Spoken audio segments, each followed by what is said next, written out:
আপনারা মাল্য ধরলাম হবিগঞ্জের ছাত্র দলের পোলাপান। তো হবিগঞ্জের ছাত্র দলের পোলাপান মারার পরে আপনি গালি দেন তারেক রহমানের। সব জায়গায় দেখলাম স্লোগান সব তারেক রহমানের বিরুদ্ধে। তারেক রহমান আপনারা কি করছে? আপনি তারেক রহমানের খেপায় কি করতে চান? আপনি বিশাল পাওয়ারফুল হয়ে গিয়েছেন, পুলিশে প্যাদানি দিলে দাঁড়াইতে পারবেন আপনারা? এটা আমরা জানি না। ডিবি ধরে নিয়ে যাওয়ার পরে কি বলছিলেন আপনারা মনে নেই আমাদের? আমাদের এই আন্দোলন, রাজনৈতিক আন্দোলন, আমরা শুধু কোটা নিয়ে আর কেউ নাই, আন্দোলন স্থগিত করে ফেলেছিলেন, মনে নেই আমাদের? এরপরে আন্দোলন আবার ফের চালু হয়েছে, কাদের ইশারায়, কি কারণে, সেগুলো তো আমরা জানি। মানুষের দনপন বুঝাইতে পারেন, আমাদের তো বুঝাই লাভ না। আমরা জানি না কেমনে তারপরে শুরু হয়েছে। আপনারা বিরাট চারের ভালো হয়ে গেছেন না? এখন পেদানি দুইটা দিলে তারপরে বুঝতে পারবেন। জামাত যদি পেছনে না থাকে তারপরে 2 ঘন্টাও দাঁড়াইতে পারবেন না। এত বিশাল কিছু হয়ে যায়নি। পারবেন কি? বিএনপি তো আর এখন আওয়ামী লীগের মতো গুমটুম করে না তো, খুনটুন করবে না তো।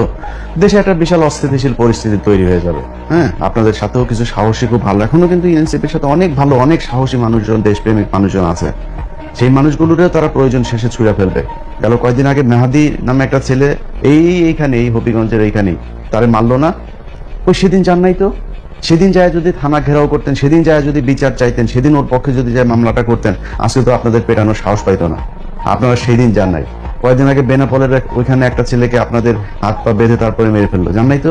এই গেল কয়েকদিনের ভেতরে এনসিপির বহু জায়গায় হামলা হয়েছে, কিচ্ছু বলেন, একটা বিবৃতিও দেয় নাই। অথচ আজকে তাদের উপরে হামলা হয়েছে, এই কেন্দ্রীয় কয়েকটা পোলাপান, এদের উপরে হামলা হইলে তারা পোলাপান নিয়ে তারপরে দাঁড়ায় যাবে, এবং তাদের পেছনে এখন শেষে পোলাপান আছে। তো তাদেরকে নিয়ে তারপরে তারা এই নিজেদের স্বার্থে কাজে লাগায় তারপরে দেশের ভিতরে একটা, আমার ধারণা, আমি জানি না, এই যে তারেক রহমানকে উস্কানি দিয়ে দিয়ে তারপরে কথা বলে এগুলো করে তারা যে কি করতে চাইতেছে দেশের ভেতরে, আই ডোন্ট নো।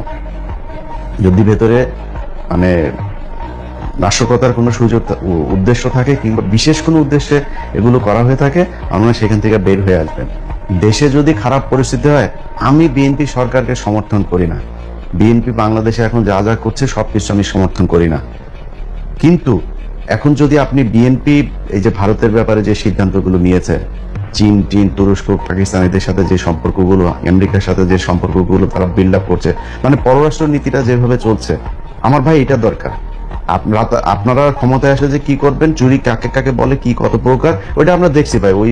ওই ধরনের আমাদের বুঝায় লাভ নেই। আপনারা কত সৎ, ওইটা আমরা বুঝে পেয়েছি গত 2 বছরে।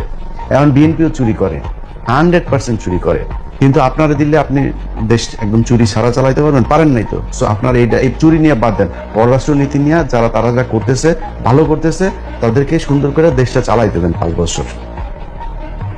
5 বছরে যদি নাকি অন্তত ইন্ডিয়া থেকে আমরা বের হয়ে আসতে পারি, তারপরে আপনারা যা মনে চায় তারপরে অস্থিরতা যা তৈরি করা দরকার